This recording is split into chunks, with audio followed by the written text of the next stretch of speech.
Oh, hello, and welcome to today's Decay. We're celebrating births, beginnings, and everything important since the dawn of time.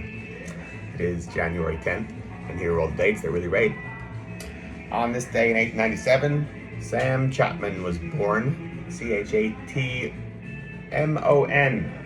A really early Delta blues musician. 1897, so maybe he got to start like in World War I era, but he was somebody who I don't know if it was Alan Lomax who found them later on. Um, but we're one of the last men standing, pretty much, of like that earlier crowd. Yeah.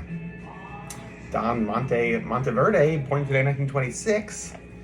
Here's a book on him. Have you seen this one?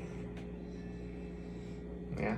He's one of the original lowbrow artists out there who arguably Big Daddy Roth borrowed from him, was inspired by him, outright stole from him. Not my place to say, but just throwing it out there. This guy is really good. Nonsense. Yeah. All right. What else? The film Metropolis premiered in 1927. That's why we're reading this book here. All right, Louis? Yes. Yes. We love Metropolis, don't we? Here's a British 1927 photoplay novelization as written by Thea von Harbrow, Fritz Lang's wife. There was like one version of Metropolis that was available for many, many years up till like the turn of the last century, which was maybe like an hour and 5 minutes or something like that, maybe less. And then other copies were found that were a lot longer, like by half an hour, even like 45 to 55 minutes, something like that, I think. The story was, when it premiered in Berlin, as it did today in 1927, it was, let's say, 2.5 hours long, something like that. And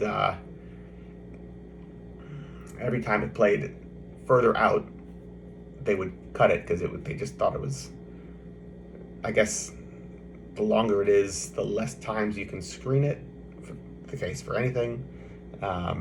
And so therefore, to be able to have more showings or more showings of other things, they kept cutting bits here and there. And so, like, let's just say it was 2 hours and 10 minutes in Berlin, and then when they played outside of Berlin and the rest of Germany, it would have been an hour and 50 minutes. And then when it played throughout Europe, it was an hour and a half. And then when it played in America, it was to like, an hour and 15 minutes and so on. And it got so cut down that the intertitles needed to be rewritten for it to still make sense. And then, I think in like Brazil, maybe, a copy was found that was as close to the Berlin version as possible. This was like in the 90s and was released in like around 2000-ish, early 2000s. And then a couple of years later, an even more thorough print was discovered somewhere else. Where do these keep coming from? I don't know, but I'm very happy about it because it winds up changing the story dramatically. The characters' drives, their backstories, what's going on and why, all changes. Other characters are added or are found that were completely cut out of the prints that were available for